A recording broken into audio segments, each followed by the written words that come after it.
All right, ladies and gentlemen, here we are in game number 1 from the winners match, round of 8. Spawning up here in the top right-hand corner of the map, we have the red Protoss player from Storm Gaming. Give it up for PiLiPiLi.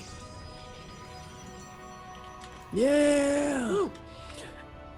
And on the other side, in the bottom left-hand corner of the map, representing Flipside Tactics, can he avoid the fate of his Zerg brother? It is Bales.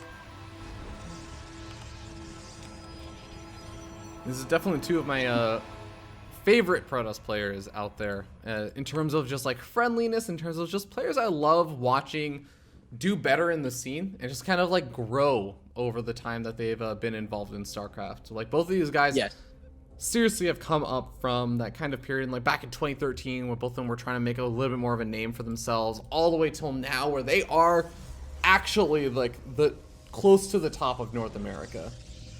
Yeah. No, that's actually really cool because it shows too, you know, who puts in the work and who kind of is just like, all right, you know, sticking it out and not really getting discouraged, because it does take time to actually make it to that level, you know. It never really happens overnight unless you're like Stefano at like IPL. It's like, oh, this guy's exactly pretty good. like, or Scarlet, like, oh, is this? Wow, what do you know? Yeah. Where the hell did she come from? Right. Yeah, I think there are like a couple of exceptions to the rule, but they are few and far between.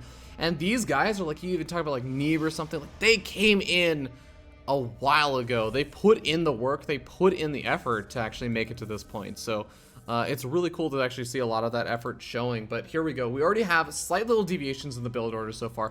I always like to talk about this, and I always want to hear like more kind of advanced or I guess knowledgeable opinions on this. But like the double Stalker versus double Adept opening has always been something super interesting to me, because oftentimes the Adept player, there's kind of like using those Adepts to sacrifice down on their opponent's workers, try and get a couple of kills, get a little bit of scouting if they can. And the Stalker player, it's like they get to add to their army because the Stalkers will stay alive, but they're trading out for economy that they're probably going to lose to an Adept player. Yeah, I mean, I think I've asked that a few times too, and I still am kind of like, I don't know, because people tend to like do different things with it too, where if they make the double Stalker and then chill at home in defense of an Oracle type play, or stuff like that, because I mean the Adepts aren't going to help you. Of course, you're going to have to only rely on your Photon Overcharge if it is going to be an Oracle. So at least here for PiLiPiLi, he is the one that is going for the Stalkers, and Bales happens to be going for an Oracle. So if he has his Oracles, or Stalkers rather, in position, I think he should be pretty fine. Yeah, PiLiPiLi did actually scout out the Adepts, so I think he's going to be keeping his Stalkers back at least a little bit as well anyways. So immediately scouting out those Shades, is going to try to move into position. Now, Force Field's not super effective versus Adepts, and Sentry's very much viable targets for the Adepts as well. And with 3 Adepts out, or 4 Adepts out, this could actually get a little bit dangerous for PiLiPiLi. Yeah, it's not even the Adepts even, it's the Oracles as well, right? So both of them are kind of prime targets. Obviously, the Stalkers are going to try their best to protect him, but if the Stalkers are at the front, he's going to have to worry about that Oracle. However, he does have that core.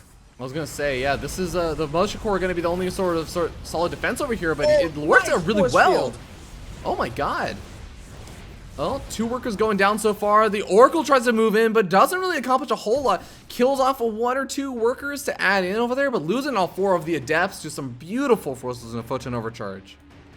Yeah, at least he's going to lose 4, or at least Bales is going to get 4 probes for his troubles. But I mean, yeah, he did end up losing all of that, and that's the majority of his pressure. I guess luckily for him, he didn't lose the Oracle. Well, it could change him if he's not careful. Yeah.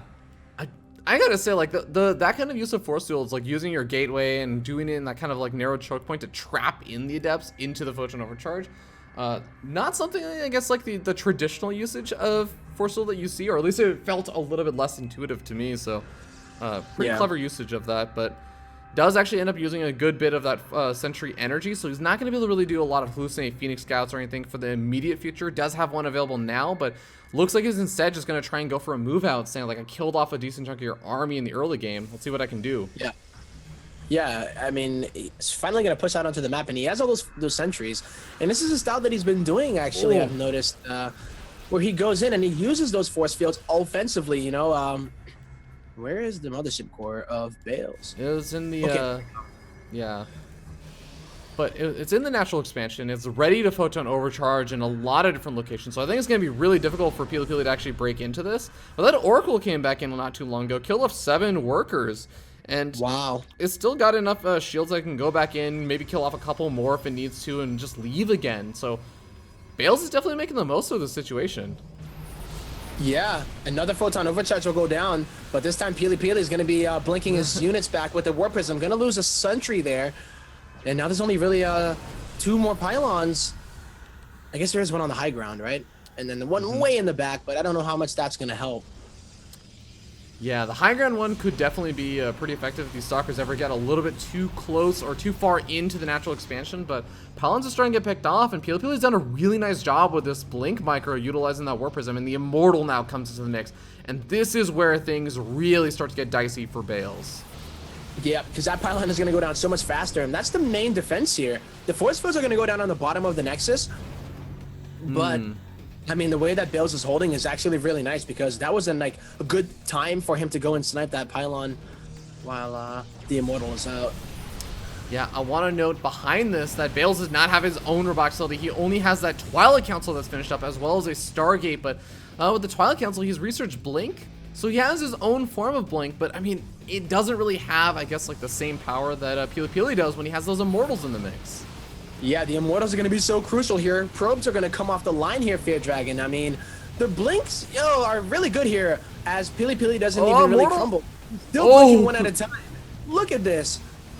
Oh god, and the blink forward from Bales is nice and everything, but he just ends up actually eating even more of the stalker shots. Warp Prism is going to go down, but Bales has already lost so much. He's down a solid 9 workers, and he's still just going to get overpowered by the reinforcements of PiLiPiLi.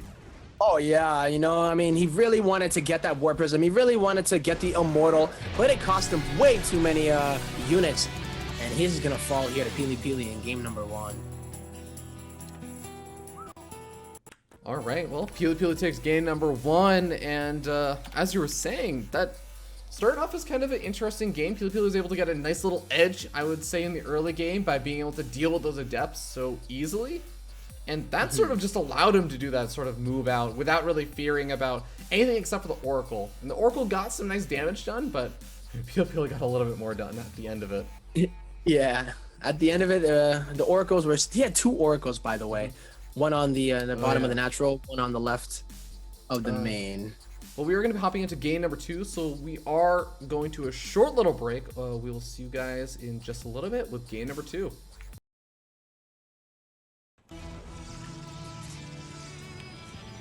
Ladies and gentlemen, here we are in game number 2 for our second best of 5 of the day.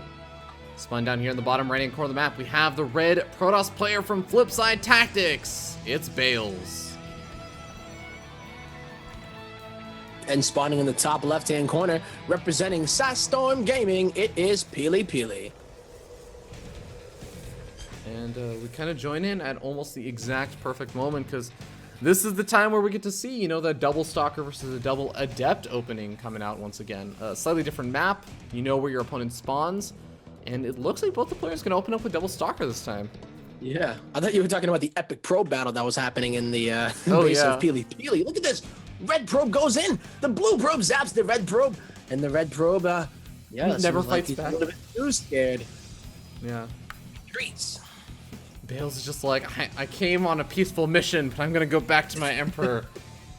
See, I'm trying to give you power over here, man. I'm just trying to give you a little jump there. I thought you... Nexus ran out of battery. If probes could actually attack friendly units and recharge their shields. See, that would be cool. What if just in PvP, Protoss units, like Protoss probes, could only repower the shields and heal the shields of even enemy Protoss units? So when you pull the probes versus cannons, you're actually just healing them. And they did it in some undocumented patch, so nobody knew what the hell was going on. Oh, right trust WCS, me, of course. Print F and a bunch of the other cannon rushers would know exactly what was happening immediately. Oh, yeah. But yeah, you said it. Double Stalker versus double Stalker. Yeah, looking like double Sentry though out of Bales, and this isn't this what PiLiPiLi did before? Yeah, and then used for the attack. This is a pretty common thing to do, just to like get out 1 or 2 sentries immediately after the stalkers, or even a gas. Yeah, going.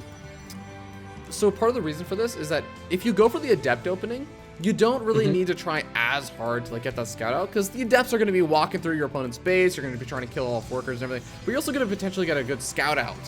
If you're going for the stalkers, you don't really have that same opportunity. So going for the sentries to get up a eventual hallucinating phoenix, as well as just having like energy build up for force fields, is really nice to do.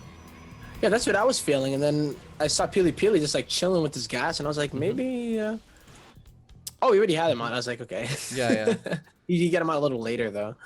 Yeah, I think he wanted to get up the faster Twilight Council, because then he can get Makes up the slightly faster like blink and everything. It's a bit of a trade-off, right? Do you get your upgrades a little bit faster, or do you get up your sentries earlier and build up more energy on them? Yeah, I can see that. So the quicker Twilight now. What is it gonna be out of PiLiPiLi though? He got it faster. He didn't rush out the upgrade, while Bales' Twilight finishes as well. And I think he's actually going to start his upgrade before, if it's going to be Blink.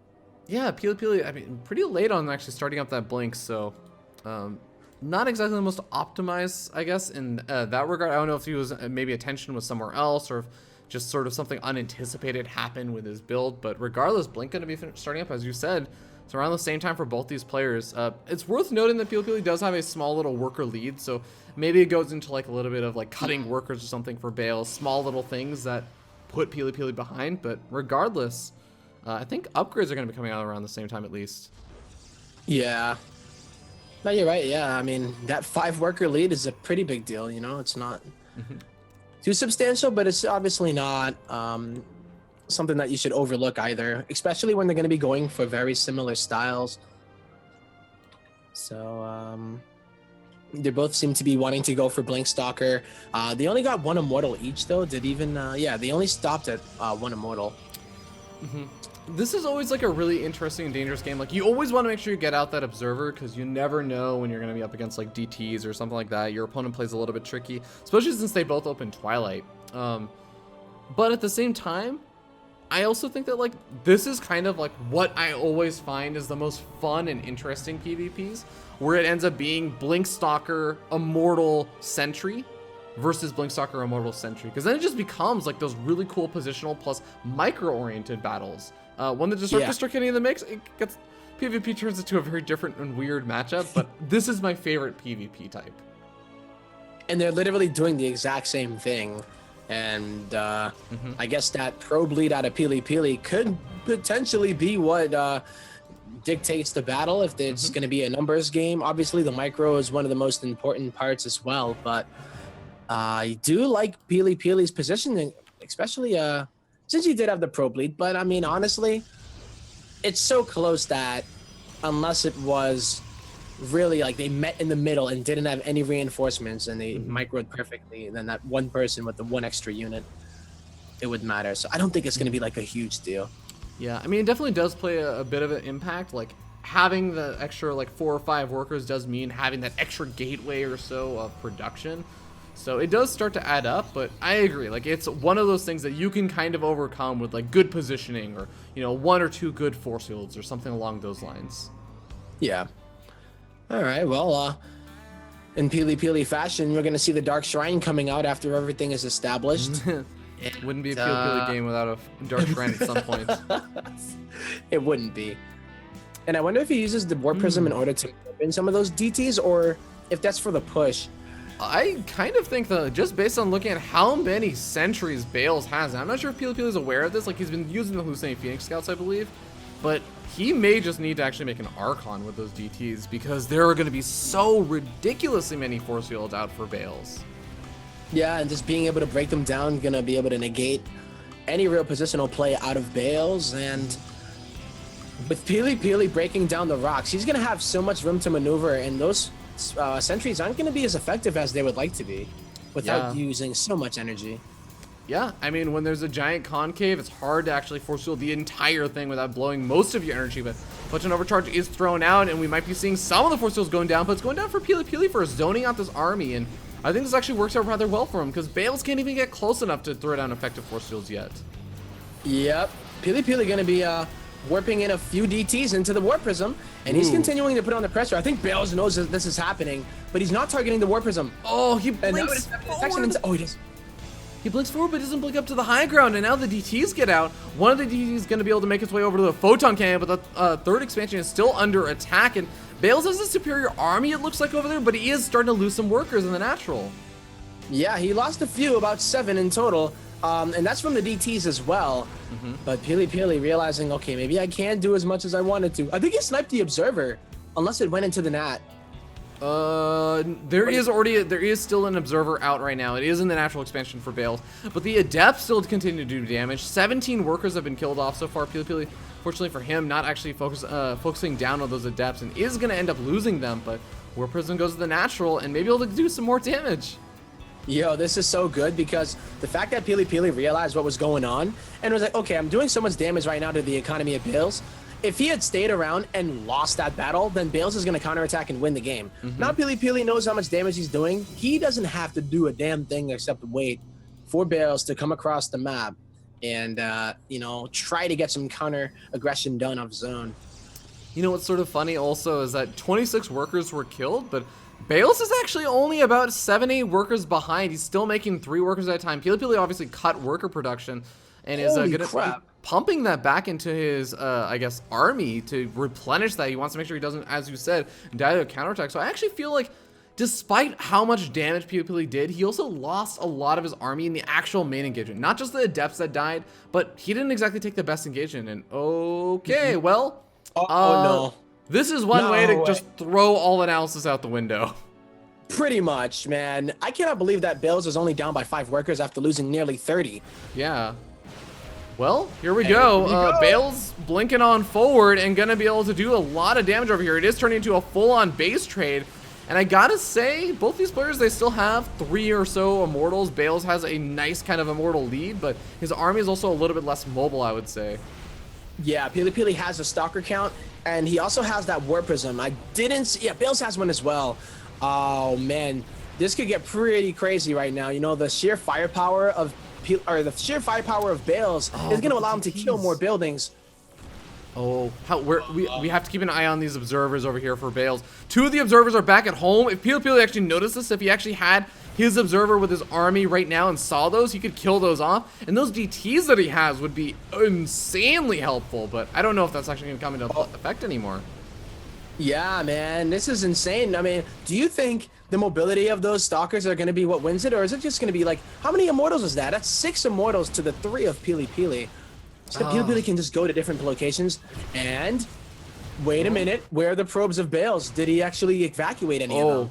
Bales has 0 probes. I don't think he evacuated any. He doesn't have any probes, man. Oh my god, that could actually be game ending right now because PiLiPiLi has a Nexus going up in the top right hand corner. He still has buildings left in the top left, and he even has 2 probes that have been mining gas over that 3rd. I think Bales realizes he doesn't have any workers. He's retreating back. He's trying to catch his army and stop it from actually moving down here. Will he be able to do it though? Yo, the army of Bales is so scary. I mean, I don't think PiLiPiLi wants to take this fight. No, he knows what doesn't. Are there though. Oh, this is a fight that PiLiPiLi does not want to take. He needs to use the stalkers to blink down. Oh, but he needs to get out with the immortals too, and he can't unless he actually takes this fight. Yeah, but he just needs to kill these buildings, sacrifice the immortals, blink around and kill that assimilator. PiLiPiLi, he needs to get out of the fight. Oh my god, and the immortals are actually, they're getting a lot of damage done over here for Bales. And with +2 finished up for PiLiPiLi, he can maybe try and escape out of here and just try and do things later, but he's now going to get chased down by the stalkers of Bales. Yeah, but he has a DT and an Archon over on the north side. All he needs to do is kill that assimilator. This is it. He's going in. Bales has detection. He can kill off the DT. Oh my god. Oh my goodness. And in the base trade, PiLiPiLi brings it, barely brings it back from like the edge of defeat over there. And brings himself to a 2-0 lead. Holy crap. Yeah. I think he realized that and he was like, oh, wait, that's it. And he had the that's idea. Your last building, yeah. Oh man, and you know what was really unfortunate over there for Bales is that he had that Warp Prism at home that entire time. So he actually had the opportunity to evacuate out a worker or something like that, but it was just the really, really quick response from PiLiPiLi was immediately like, oh, okay, this is what's happening. Like, get a worker out, move some over from my third over to the top right-hand corner, like build a nexus, you move my warp prism around, like keep it alive, get out some DTs, because those are going to be useful. Like, he was a very on point. I think Bales is a little bit slower to react to, I guess, like the base trade. Yeah. Oh my god. That is, whoa. I mean, that does leave PiLiPiLi one game away from taking the best of 5 versus Bales and moving on to the semifinals for the WCS Challenger North America Series. That's yeah, game 2. And holy moly, I just gotta like calm down there because like I actually thought Pili was I gonna thought he sit just there. threw it. Like, I thought he was throwing. But then I saw the War Prism with the Archon and the DT, and I'm like, he has the right idea. He wanted Bale's army to be way into his own base while he sniped the last buildings. Yeah, absolutely makes sense. And I think that was actually pretty smart because, yeah, you're right. He like forced the blink down over to the natural expansion. And because of that, he bought himself a little bit more time to actually kill off that assimilator. Ooh, what a game. All right, well, PiLiPiLi just asking for a moment before we get started. So while he waits for that, we are going to hop to a short little break. So ladies and gentlemen, you guys are watching WCS America Challenger League, and we're going to be hopping into game number 3 fairly shortly. We'll see you guys soon. All right, ladies and gentlemen, here we are in game number 3. It is match point. As this player up here in the top left-hand corner of the map, the blue Protoss player from Flipside Tactics, is one game away from dropping down to the lower bracket. Give it up for Bales. See if he can make a comeback. And on the other side, on the bottom right-hand corner, representing Sidestorm Gaming, up by 2. Can he do it? It is PiLiPiLi. PiLiPiLi, I've been saying this already, but like this guy has been absolutely on fire. Like, he is honestly starting to look more and more like a player that is actually one of the best in North America. Not just, you know, oh, he's a top level Protoss player thing. Like, I'm actually starting to rate him up there with Puck, Masa, and Neeb. Still not Neeb level just yet, but like he's really close to it. His own level. Thought you were gonna be like some Star Fox, like you're becoming more like your father, and thought you were about to give him that. I think Neeb is younger than PiLiPiLi, so that'd be really weird. Time paradox, Futurama style. Well, yeah, man, that was an intense game, and like, it came down to, I mean, honestly, I'm still actually very, very baffled about how Bales lost 30 workers and was only down by like 3 after the trade. Yeah, that really, I think that goes to show especially like 2 things. One, PiLiPiLi did cut workers fairly early on. Thank God Bales actually notices that, yes, there is in fact a probe hiding inside his base. He's going to be able to kill that off and make sure there's not a really scout. Nice try. Yeah, always cheeky, always a nice kind of cute bad moves. for him. Yeah. Like, he just took the mineral and he's like, this is my mineral. There are many minerals like it, but none like mine. And he was going to hide in a corner of the map, and then he got bopped for it. Yeah, Bales is like, if I can't have it, no one can. Oh, man. Well, the Double Stalker opener again, by the way. Oh, yeah. Can you imagine if workers that had minerals in their mouth or like gas in their mouth, when they died, they dropped them? And yeah, then, that would be sick. So when you do like harassment with like say adepts or, you know, whatever Zerglings, you actually focus fire down the ones that have resources in their mouth so you can steal them. Yo, and they drop, yeah, like the things in the campaign, or what is it, the co-op. That'd be sick. You can just... All right. I think that would be pretty cool. Well, PiLiPiLi gets a really nice kind of stalker lead, going up to 4 stalkers, whereas Bales moved out fairly early on, takes a lot of damage on his first stalker, and almost ends up losing it. Does keep it alive, so still going to be able to use it for later on, but they're both going into Robo. They're both taking their natural expansions, and they are both going to fairly similar builds. Yeah, I mean, we saw before how it was the lack of the sentries for PiLiPiLi in order to get out that Twilight faster. But here, you know, I believe they're both keeping up on sentries. At least PiLiPiLi made more in the beginning, still up by a few more workers. And Bales is the one here now getting his Twilight super fast. Yeah, but he did that thing again, similar to game number 1 that we saw, where he cut workers for a little while to actually get it out. And you can see that sort of worker difference. There's 31 to 26 workers, a 5-worker lead right now for PiLiPiLi, and his blink is going to be a little bit later, of course, as his Twilight Council is just now finishing up, but I still feel like PiLiPiLi having that kind of worker lead is really, really nice this early on in the game. Yeah. I mean, honestly, I am not going to question Bales because of the last game of how many he had and how he made it actually work out into the later game. At least the blink finishing didn't really do anything in that last one, but it makes me wonder if he will end up doing something with it this game, and maybe it will actually make a difference. But yeah, as it is right now, PiLiPiLi just has a better economic build, while Bales gets his tech out maybe a little bit faster. But I mean, I'd rather have the economy first. Yeah, exactly. It's sort of unintuitive, I guess, how that ends up working out for Bales, but regardless, Bales is still going to be pumping out those Immortals, and I will say that PiLiPiLi, he has small little periods of time where, yeah, he was a little bit more consistent with about the worker production initially, but there's a lot of periods of time where I see, you know, he's only got like 1 worker in production tab, or, you know, maybe just kind of stops like worker production. Yeah, like right now, he's not making any workers. He's sitting on just 44, and then he resumes it because he's trying to inch out something else. So I will say Bales is just like a little bit more on top of like the basic mechanics of like making the workers consistently. Oh, that hallucinated Phoenix not gonna get much scouting at all. Well, they're both gonna be going for like 3rd expansions and kind of teching up, getting up their gateway counts and everything behind this, and not really going up to like Robo Bay or anything just yet. It seems like it's pretty reasonable in terms of like them both going for the similar things right now, so they're not gonna be too worried about a big attack. Well, the big gateway explosion here coming out of PiLiPiLi. Bales hasn't quite started his yet, and he actually doesn't even have the resources to do so. So, like, this is actually kind of a huge deal. Like, look at how many gateways are on the way right now for PiLiPiLi while he's continuing to do some harassment. And Bales, you know, on that lower probe count, making 3 probes at a time now, he's only going to be... How many gateways does he have? 3? Yeah, he's just at 3 right now. Where are his resources going then? He's definitely... I mean, he did get out more of these Immortals than PiLiPiLi. He's already on his 3rd Immortal, going to be popping out pretty soon. He's got his sentries and everything, so maybe just taking up those gas guys a little bit earlier. Yeah, actually, take a look. PiLiPiLi, he's only got his gas guys as his main base. That's it.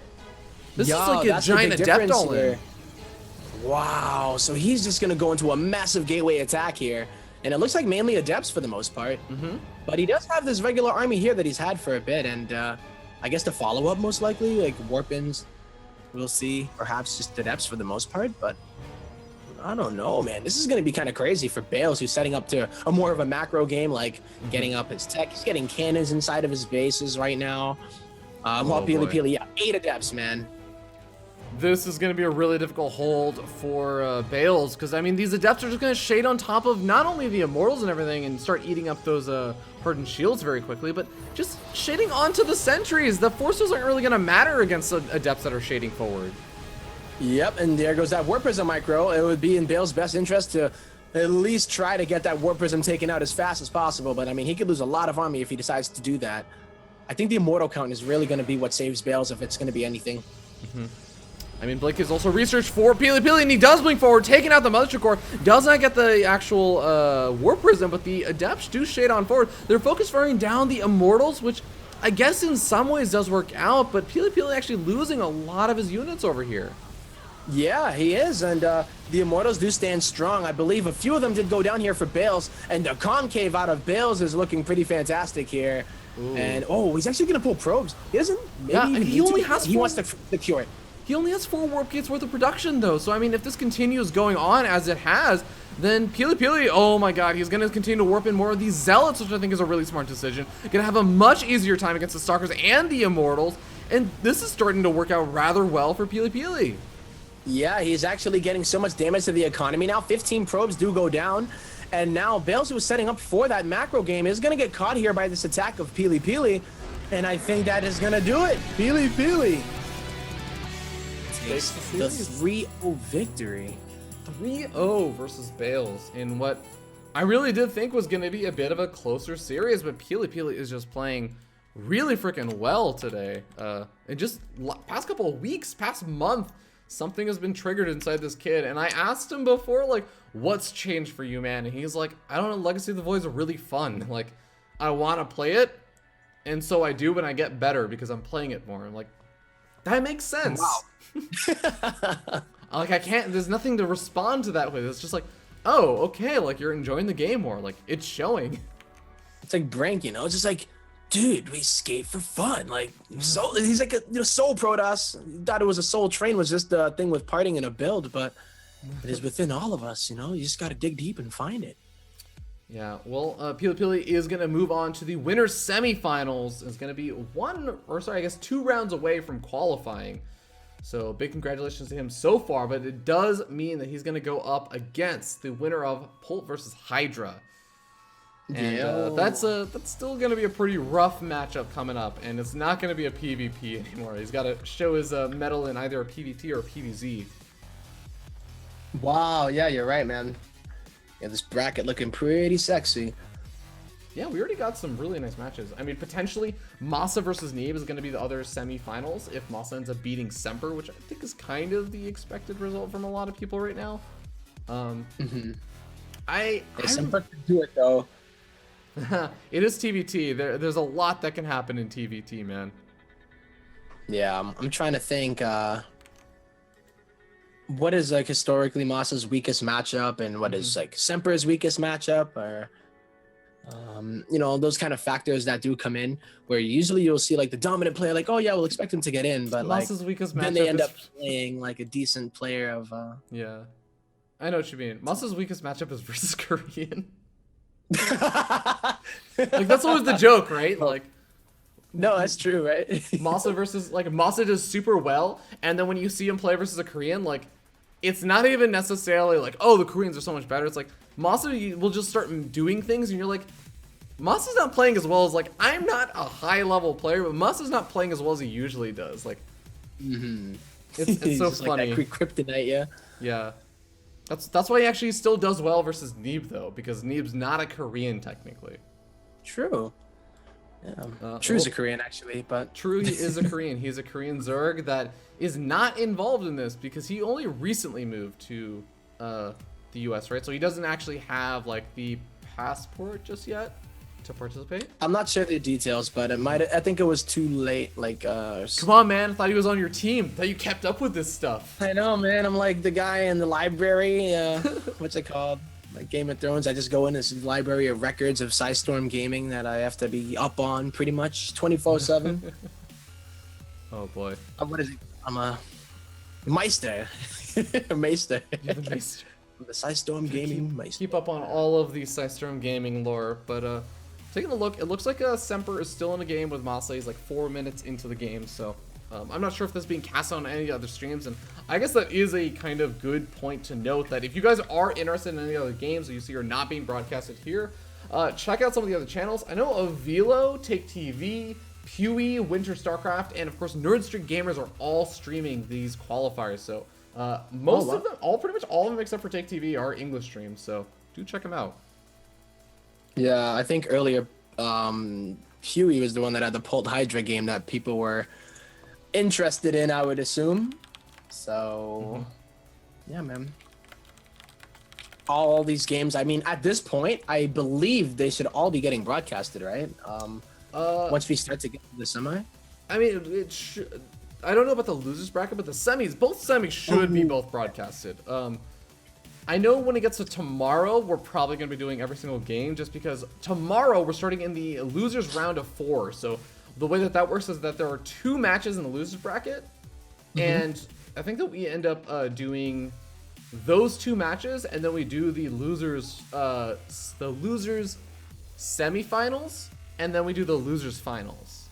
So there's only 4 matches tomorrow, I think, as far as I'm aware. It's a pretty short day tomorrow. Cool. Yeah. All right. Yeah, that makes sense. I am really interested to see how this game with Semper versus Masa is going, and like what the score is too, right? Yeah. Pewie's asking me Pult versus Scarlet or Hydra versus PiLiPiLi. So it looks like Hydra ended up winning, advances on and plays versus PiLiPiLi. going to do Wow.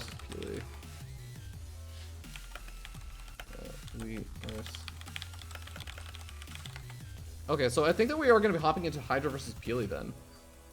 Okay. As much as I would love to also like see where Semper, like potentially like winner of Semper versus Masa facing off versus Neve, like that will also be a really freaking awesome match. I think that Hydra versus PiLiPiLi is also going to be really, really sick. Like either one of these two players could go on to just win the entire thing and actually challenge Neve. Yeah. No, I agree. It's going to be pretty. This is like the test, right? You know, PiLiPiLi is doing his thing here, and now he gets to face off against someone who's arguably one of, if not the best Zerg player in this circuit right now. So, I mean, let's see it, man. PiLiPiLi has been doing incredibly well so far, just kind of ripping through already. Yeah. And also in the past couple weeks. So I would actually be very interested to see how it goes down. You know what I mean? Like, you can always look at a score and be like, okay, sure. It was like a 3-0, 3-1 or whatever, but I would like to see how it actually goes down. Yeah, absolutely. Like, I think that's one of the big things, right? Is if you just only cared about the score, you wouldn't be watching, right? If you really just wanted to see the end result, then look, you're in the wrong business, right? Go buy some books, like go flip to the end of them, read the end of Harry Potter, like ignore all the other stuff, like go do that with maybe some of the Game of Thrones books. Just like, StarCraft is not for you, man. If you're just looking for the end result, it's all about the journey. And just like, bought the last Harry Potter book when it first came out, read the end, and then I posted on Twitter like, ta-da! I Just to be remember I was at a God, this is like ultra nerd mode. I was at debate camp when that whole like that one Harry Potter book, like someone scanned the entire thing and released like a PDF online before it actually released. Oh snap! Do you remember that? It was like, I think it was the 5th book or like the 6th book or something. And I feel like, yeah. I remember like it just being a huge thing where everyone was trying to spoil everyone else on this. Like it was just a thing, like everyone was trying to avoid the internet and everything. Yeah. Oh man. I do that. Oh, please. Ooh. That would be... No, stop it. Dude, are you catching Pokemon right now too? Outside communications. Man, while we wait for like the lobbies and everything to be done, we were talking earlier about how like onto the Pokemon Go train we both are. Yo, like that's my jam. I almost was unprepared for today's cast because I was really busy with like I activated one of those Pokemon Go things to like catch Pokemon, and there's a Pokestop right out, like my apartment is a Pokestop basically. So I'm just constantly like every 5 minutes like check in, get more Pokeballs, get like antidotes and potions and everything else going on. So and that's then I lucky also, for you, man. Yeah, I know, man. And like I activated a little thing where like Pokemon come toward my Pokestop. So I was like doing that, and it expired like 3 minutes before we started. So I was like, okay, cool. It's gonna time out perfectly. And I'm gonna use another one as soon as we finished up. That's a good way to do it. You like put one of those things out and just look out of your window and see how many people walk around the house with their phones out. Like, I'd be like, I'm not even joking. I'm legit considering setting alarms and starting to get up like really early in the morning because I hear that ghost type Pokemon are more likely to come out at night. And I'm like, dude, most people probably aren't going to be super prepared for ghost type Pokemon. I don't know any people who've been getting like psychic Pokemon or anything. Like, where do you go? Where do psychic Pokemon normally wander around, right? Dude, there's this Jinx that just like walks around and near my house. I'm like, yo, the strip club's that way, man. Like, chill out. I don't know what you're doing. Oh my god. Somebody put it on top of this gym, and I'm just like, okay. I think you're gonna get us in trouble if you're talking about this stuff. I know, but anyway. All right. Either way, guys, we have our lobby up. Yeah, I'm just looking for Hydra. Where is Hydra? There's Hydra. All right. Getting Hydra invited and swapping us all out of the player slots because I don't want to play versus PiLiPiLi. I don't want to play against PiLiPiLi. Hydra, maybe you'd be okay with playing versus PiLiPiLi. He's a pretty good player. Yo, he can do it. Leave the dirty work to them. All right, well, whenever the players are ready, we're going to be hopping into it. First map is going to be Dust Tower. Second map, Invader, which I want to talk to you about. Like, second map, Invader, what? Runes of Endion, gain number 3. Frozen Temple, gonna be gain number 4. And King Sejong Station, gain number 5. Pretty much all the rest of it made a lot of sense, and here we go. We're hopping into it. Dust Towers. We'll see you guys there.